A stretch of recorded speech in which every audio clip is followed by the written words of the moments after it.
नमस्कार दोस्तों, आज हम आपको 20 मई 2024 सुबह के मुख्य समाचार प्रस्तुत करेंगे। कृपया नीचे कमेंट करें और बताएं कि आप किस क्षेत्र से हिमाचल न्यूज सुन रहे हैं। हिमाचल के विकास, पर्यटन और सामाजिक क्षेत्र की ताज़ा जानकारी के लिए हमारे चैनल को सब्सक्राइब करें और अपडेट के लिए हमें फॉलो करें।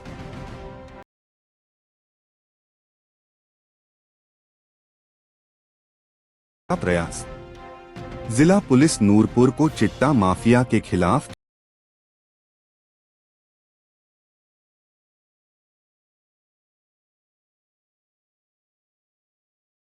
बनने के चक्कर में अब माफिया चिट्टा का कारोबार कर रहा है। इसी अभियान में जिला पुलिस नूरपुर ने राधा रानी पत्नी सुभाष चंद निवासी छन्नी के रिहायशी मकान से 10 ग्राम चिट्टा बरामद किया है। पुलिस ने राधा रानी के खिलाफ केस दर्ज कर अरेस्ट कर लिया है तथा आगामी कार्रवाई अमल में लाई जा रही है। एसपी नूरपुर अशोक रतन ने बताया कि पुलिस ने छन्नी में राधा रानी के रिहायशी मकान से 10 ग्राम चिट्टा बरामद किया है। उन्होंने बताया कि पुलिस ने केस दर्ज कर आरोपी को अरेस्ट कर लिया है। आगामी कार्रवाई अमल में लाई जा रही है। समाचार नंबर 2। हिमाचल इलेक्शन, चुनावों के बीच शराब का खेल, कोटला में पकड़ी बड़ी खेप। जिला पुलिस नूरपुर ने नशा माफिया के खिलाफ चलाए अभियान में कोटला में 15 पेटी अवैध शराब पकड़े में सफलता हासिल की है। पुलिस ने कोटला में नाकाबंदी कर रखी थी कि इस दौरान कार HP 54C3338 को रोककर तलाशी ली तो 15 पेटी अवैध शराब बरामद हुई। पुलिस ने अवनीश कुमार निवासी सोल्दा के खिलाफ केस दर्ज कर कार व शराब को कब्जे में ले लिया है। आगामी कार्रवाई अमल में लाई जा रही है। एसपी नूरपुर अशोक रतन ने बताया कि पुलिस ने कोटला में अवनीश कुमार निवासी सोल्दा की कार से 15 पेटी अवैध शराब बरामद की है। उन्होंने बताया कि पुलिस ने केस दर्ज कर कार व शराब को कब्जे में ले लिया है। आगामी कार्रवाई अमल में लाई जा रही है। समाचार नंबर 3। हिमाचल इलेक्शन 24 को नाहन मंडी में गरजेंगे पीएम नरेंद्र मोदी। प्रधानमंत्री नरेंद्र मोदी की 24 मई की नाहन व मंडी की चुनावी रैली को लेकर भाजपा प्रदेश अध्यक्ष डा बिंदल ने नाहन में पार्टी कार्यकर्ताओं के साथ मंथन किया। उन्होंने कहा कि प्रधानमंत्री नरेंद्र मोदी पार्टी कार्यकर्ताओं में नया जोश भरेंगे। इस सिलसिले में भाजपा प्रदेश अध्यक्ष डा राजीव बिंदल ने नाहन मंडल की बैठक ली। बैठक में प्रधानमंत्री नरेंद्र मोदी की होने वाली रैली के बारे में विस्तृत चर्चा हुई। उन्होंने कहा कि रैली 24 मई को नाहन में सुनिश्चित की गई है। इस अवसर पर भाजपा के प्रदेश अध्यक्ष डा राजीव बिंदल ने कहा कि प्रधानमंत्री नरेंद्र मोदी की रैली हिमाचल प्रदेश में धमाकेदार रहने वाली है। यह रैली 24 तारीख को 2 स्थानों पर होगी, जिसमें नाहन और मंडी स्थान के रूप में रहेगा। प्रधानमंत्री नरेंद्र मोदी को लेकर हिमाचल प्रदेश की जनता हमेशा उत्साहित रहती है। जब भी वह प्रदेश की तरफ रुख करते हैं तो कार्यकर्ताओं और जनता के बीच एक नई ऊर्जा का संचालन होता है। हिमाचल में 57,11,969 मतदाता इस बार चुनाव में वोट डालेंगे। निर्वाचन विभाग ने जारी की अंतिम सूची 28,48,301 पुरुष व 97,9209 महिला व 35 ट्रांसजेंडर मतदाता प्रदेश में हैं। प्रधानमंत्री नरेंद्र मोदी के साथ एक मतदाता का लगाव है। जहां देश के प्रधानमंत्री नरेंद्र मोदी देश के उत्थान के लिए काम कर रहे हैं, वहीं कांग्रेस पार्टी ने हमेशा देश को पिछड़े और तोड़े का काम किया है। अगर आप यूपीए सरकार की तुलना वर्तमान एनडीए सरकार के साथ करेंगे तो फर्क साफ होगा। भारत ने 100 गुना तरक्की की है। ऐसा लगता है कि कांग्रेस सरकार ने भारत को 100 साल पीछे कर दिया था। उनका देश की प्रगति से किसी भी प्रकार का लगाव नहीं था। ये केवल कांग्रेस के नेताओं को देश को बेचने का और पीछे धकेलना का काम था। उन्होंने कहा, राष्ट्रीय अध्यक्ष नड्डा के दौरे ने हिमाचल प्रदेश के कार्यकर्ताओं में भारी नई ऊर्जा जीत के लिए प्रतिबद्ध। जगत प्रकाश नेता के बाद अब प्रधानमंत्री भरेंगे नया जोश, नई ताकत। समाचार नंबर 4। हिमाचल चुनाव, इस बार रामपुर सरकाघाट के बीच होगा लीड को लेकर मुकाबला।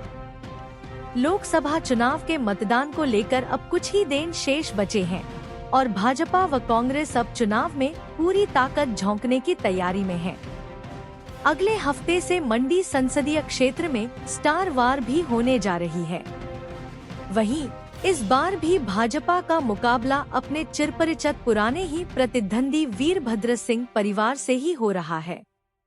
ऐसे में कांग्रेस प्रत्याशी विक्रमादित्य सिंह को जहां अपने पारंपरिक गढ़ कुल्लू और ऊपरी क्षेत्रों से बढ़त की आस है, तो वहीं भाजपा कांग्रेस को मंडी जिला से बड़ी बढ़त के सहारे रोकने में लगी हुई है।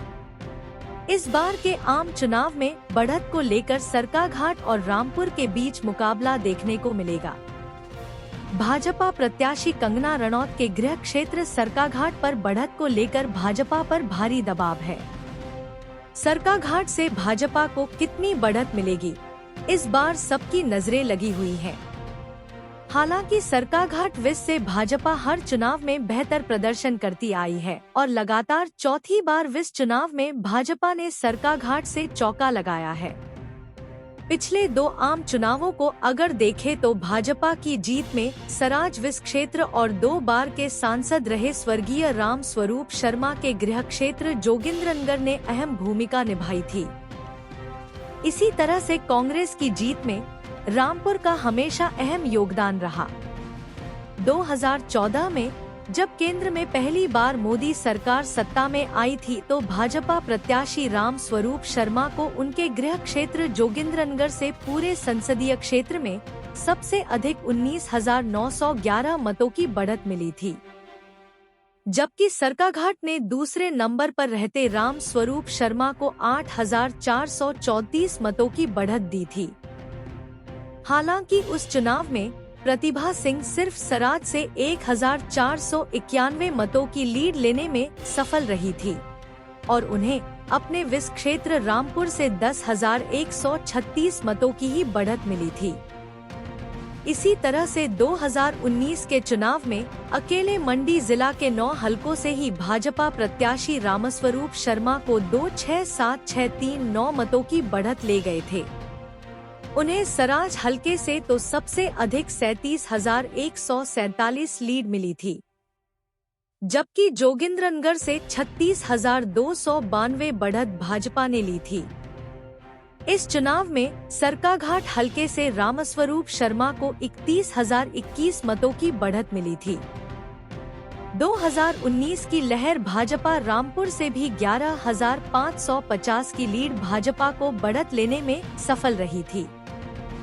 इस चुनाव में कांग्रेस प्रत्याशी आश्रय शर्मा अपने गृह क्षेत्र से सदर से भी बढ़त नहीं ले सके थे।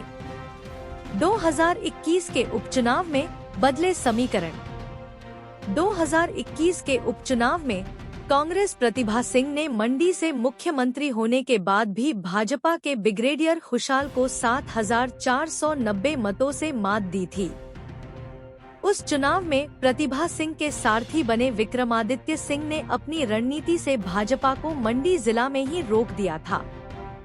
उपचुनाव में भाजपा को 9 हलकों में से 8 विस क्षेत्रों में आगे रहते हुए कुल 38,229 मतों की ही बढ़त मिली थी, जिसमें सराज से भाजपा को सबसे अधिक 21,659, जोगिंद्रनगर से 7,144 और सदर से 3,246, बल्ह से 956, करसोग से 1,413, सुंदरनगर से 1,912, दंगरक से 2,621 और सरकाघाट 1,849 मतों की बढ़त मिली थी। जबकि कांग्रेस ने उस समय 9 विस क्षेत्रों में आगे रहते हुए रामपुर से सबसे अधिक 19,955, मनाली से 1,841, आनी से 7,043, बंजार से 1,878, कुल्लू से 3,897, किन्नौर से 4,977, लाहौल स्पीति से 2147 और भरमौर से 5257 मतों की बढ़त लेकर चुनाव जीत लिया था। समाचार नंबर 5। हिमाचल इलेक्शन, रोजगार के द्वार खोलेगी सरकार। प्रदेश सरकार सरकारी व निजी क्षेत्र में रोजगार के द्वार खोलेगी। यह ऐलान डिप्टी सीएम मुकेश अग्निहोत्री ने रविवार को घालूवाल में हरोली युवा कांग्रेस सम्मेलन को संबोधित करते हुए किया। सम्मेलन में आस्था अग्निहोत्री, हमीरपुर संसदीय क्षेत्र से कांग्रेस प्रत्याशी सतपाल रायजादा की पत्नी अंजना रायजादा विशेष रूप से उपस्थित रही। मुकेश अग्निहोत्री ने कहा कि जल शक्ति विभाग में 10,000 से अधिक भर्ती की जा रही है। परिवहन विभाग में 350 से अधिक भर्ती की जा रही है। सभी नौकरियां को जुलाई में पूरा करने का लक्ष्य रखा जाएगा। इसके अलावा मुख्यमंत्री के निर्देश पर सभी मंत्री भी अनेक विभागों में सरकारी रोजगार देने के लिए विशेष काम कर रहे हैं। कांग्रेस की सरकार ने युवाओं के साथ जो वादा किया है उसे पूरा किया जाएगा। मुकेश अग्निहोत्री ने कहा कि प्रदेश में शिक्षा व स्वास्थ्य सेवाओं को मजबूत किया जा रहा है। देश सरकार हर विधानसभा में डे बोर्डिंग स्कूल खोल रही है। भाजपा ने युवाओं को ठगा है, युवाओं के साथ धोखा किया है। मुकेश अग्निहोत्री ने कहा कि कांग्रेस पार्टी ने महिलाओं के सम्मान में 1 लाख देने की बात कही है। कर्मचारियों को ओपीएस दी जा रही है। युवाओं को रोजगार देने की बात कही है। किसान का कर्ज माफ किया जाएगा। इस अवसर पर युवा कांग्रेस के राज्य अध्यक्ष निगम भंडारी, जिला अध्यक्ष राघव ठाकुर, हरोली ब्लॉक अध्यक्ष प्रशांत राय, जिला कांग्रेस अध्यक्ष रंजीत राणा, हरोली ब्लॉक अध्यक्ष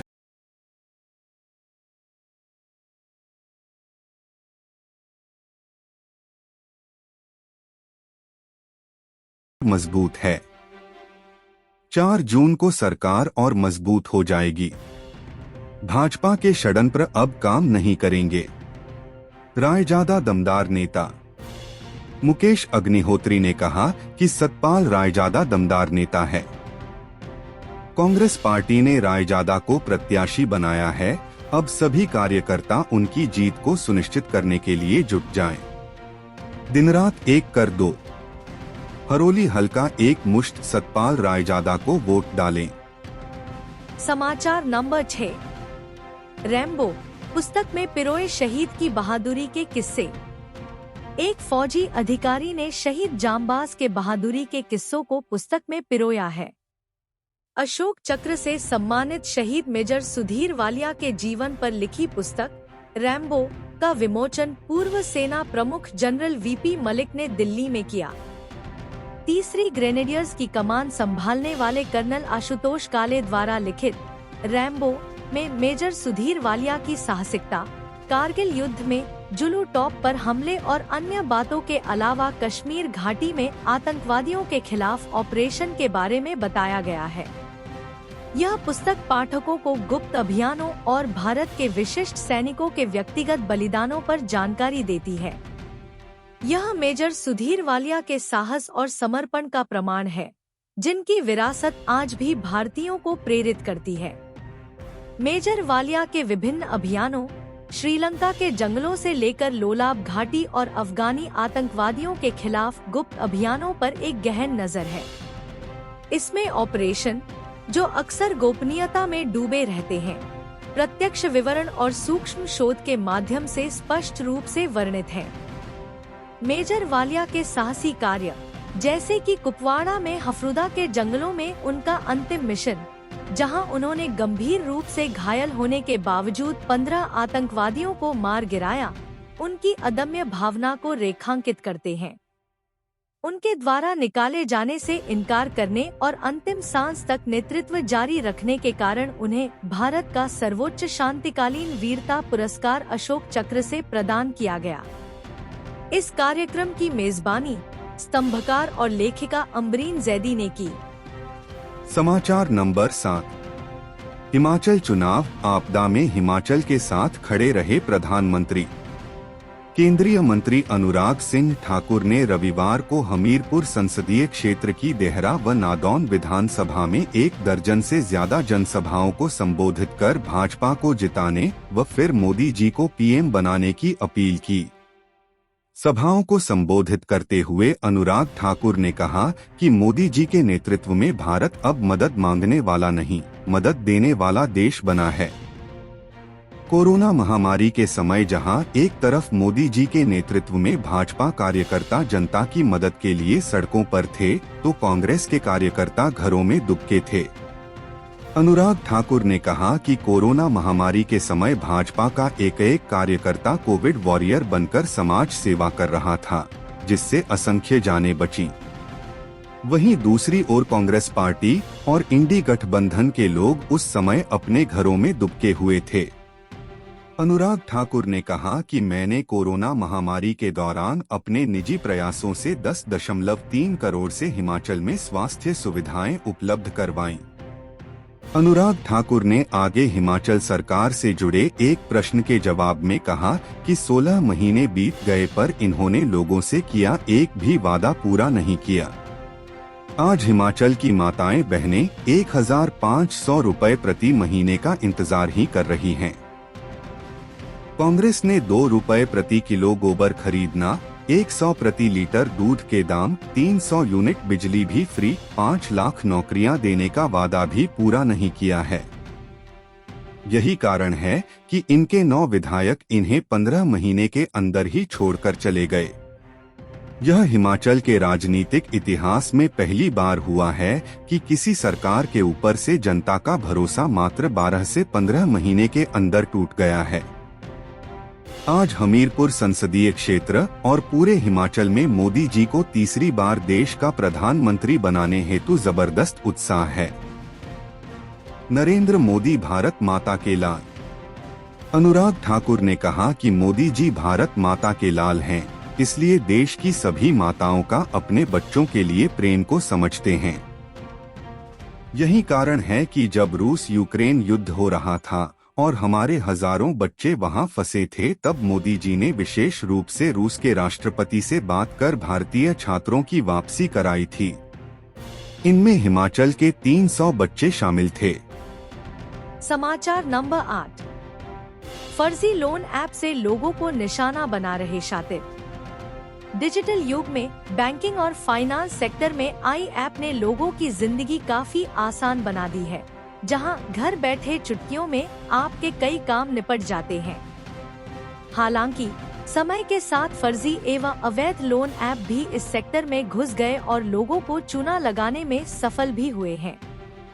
हालांकि बढ़ते साइबर फ्रॉड से निपटने के लिए reserve bank of India digital India trust agency लेकर आने वाला है, लेकिन थोड़ी सी सावधानी से आप इन फर्जी लोन ऐप से खुद को बचा सकते हैं।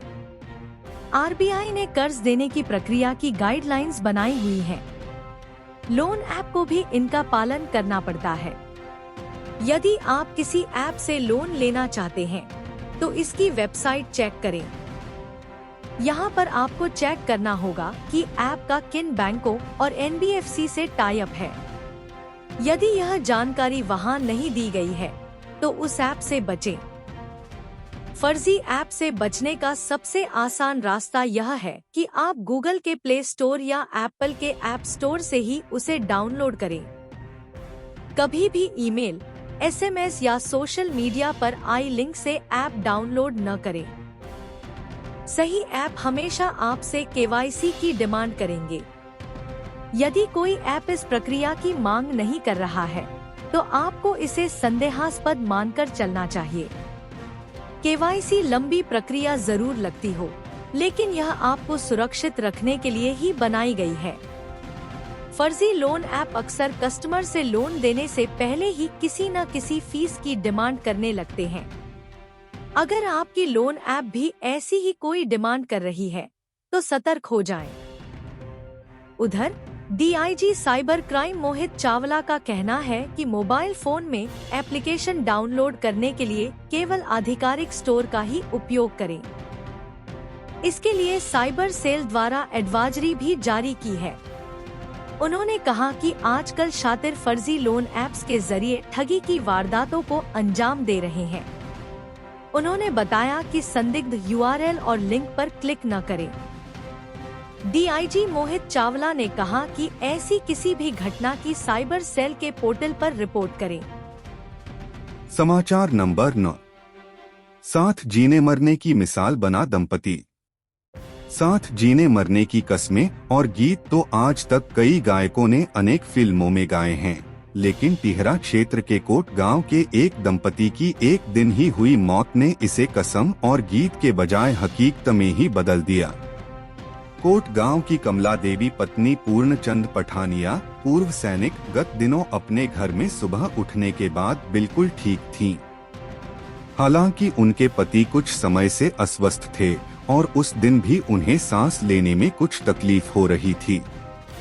उनका बेटा सुरेश कुमार पिंकू इलाके के रिटायर्ड डॉक्टर अमर सिंह को लाने टिहरा गए और जब वे आधे घंटे बाद वहां पहुंचे तो कमला देवी की स्थिति ठीक नहीं थी और शुगर लेवल बहुत कम हो गया था। कुछ मिनटों में ही उनकी मौत हो गई। उनका अंतिम संस्कार करने के बाद उनके पति पूर्णचंद पठानिया की तबीयत और ज्यादा बिगड़ गई और उन्हें दोपहर बाद हमीरपुर ले जाया गया, जहां पर उनकी मौत हो गई। शाम को उनका भी अंतिम संस्कार कर दिया गया। दिवंगत कमला देवी और पूर्णचंद को अपनी पोती की शादी, जो अगस्त में होनी है, का इंतजार था। साथ ही घर भी बनवा रहे थे। वहीं जिला पार्षद भूपेंद्र सिंह ने बताया कि जब वे वहां शोक व्यक्त करने गए थे तो वहां मौजूद कुछ महिलाओं ने कहा कि कमला की मौत एक सुहागन के रूप में हुई, जो हर महिला की इच्छा होती है।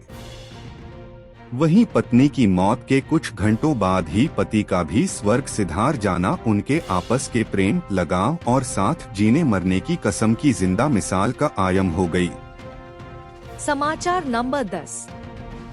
हिमाचल इलेक्शन, 2 करोड़ रोजगार नहीं, बेरोजगारी ही बढ़ी।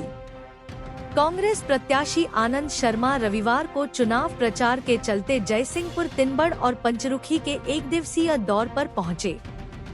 आनंद शर्मा ने कहा कि भाजपा संकुचित विचारधारा के लिए देश और राज्यों में लकीरें खींच रही है। उन्होंने कहा कि भाजपा ने 2014 में एक साल में 2 करोड़ रोजगार देने का वादा किया था, लेकिन आज बेरोजगारी रिकॉर्ड पर है। अकेले केंद्र में 30 लाख सरकारी पद खाली है। भाजपा ने अपने पूर्व के घोषणा पत्र का जिक्र तक नहीं किया। महंगाई कम करने का वादा भाजपा ने पूरा नहीं किया। महंगाई आसमान छू रही है। वहीं धार क्षेत्र में आनंद शर्मा के जनसभा समूह में भारी जनसैलाब उमड़ा। इस दौरान धार क्षेत्र के विभिन्न क्षेत्रों से हजारों की तादाद में कार्यकर्ता इस कार्यक्रम में पहुंचे।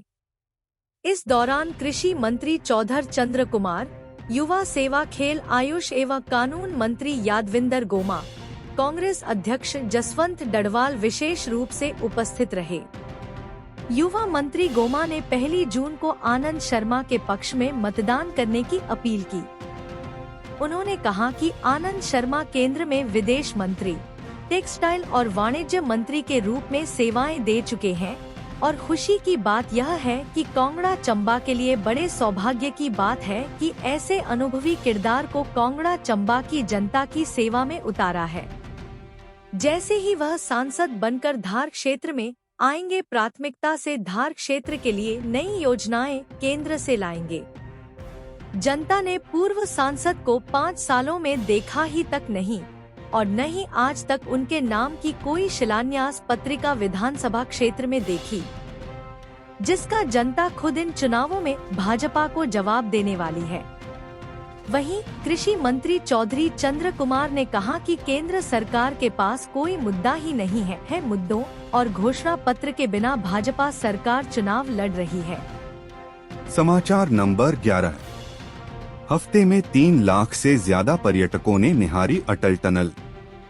विश्व पटल में प्रसिद्ध अटल टनल रोहतांग देश दुनिया के लोगों के लिए टूरिस्ट डेस्टिनेशन स्थल बन गया है। अटल टनल की सुंदरता अपनी ओर ही नहीं बल्कि प्रदेश के जनजातीय जिला लाहौल स्पीति की ओर भी सैलानियों को भेज रही है। लाहौल स्पीति जिला पर्यटकों को खूब भा रहा है। यहाँ की बर्फीली वादियां पर्यटकों को अपनी ओर आकर्षित कर रही हैं। एक दिन में हजारों सैलानी लाहौल की तरफ पहुंच रहे हैं। वहीं अब जिस तरह से बीआरओ रोहतांग की ओर मार्ग बहाली के लिए बढ़ा है, पर्यटकों को भी रोहतांग जाने के लिए इंतजार है। पर्यटक इसकी जानकारी पर्यटन व्यवसायियों से ले रहे हैं। लिहाजा लाहौल स्पीति के पर्यटन स्थल पर्यटकों से गुलजार हो रहे हैं। जहां अटल टनल रोहतांग के साउथ और नॉर्थ पोर्टल के मुहानों पर यात्रा को यादगार बनाने के लिए फोटो खिंचवा रहे हैं। बर्फ के बीच पहुंचकर भी पर्यटक अटखेलियां कर फोटो ले रहे हैं। यही नहीं, लाहौल के कोकसर में इन दिनों पर्यटक मेला लगा हुआ है। यहाँ पर आइस स्केटिंग भी पर्यटक कर रहे हैं। लाहौल में टूरिस्ट बढ़े से पर्यटन व्यवसायियों के कारोबार में भी इजाफा होने लगा है।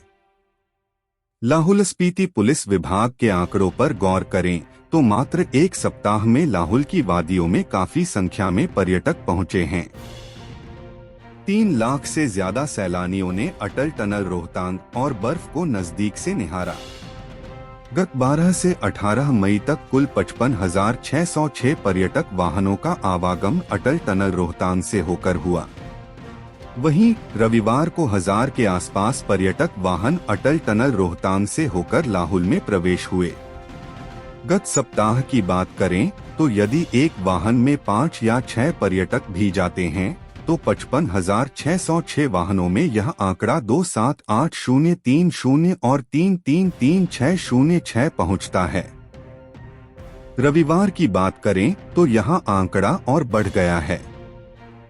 छोटी गाड़ियों के साथ साथ ट्रैवलर भी पर्यटकों को लेकर लाहौल पहुंची हैं। नियमों का पालन करें सैलानी। लाहौल स्पीति के पुलिस अधीक्षक मयंक चौधरी ने बताया कि बर्फ देखने के लिए पर्यटक लाहौल की वादियों में पहुंच रहे हैं। उन्होंने कहा कि पर्यटकों की सहायता के लिए पुलिस जवान जगह जगह तैनात हैं।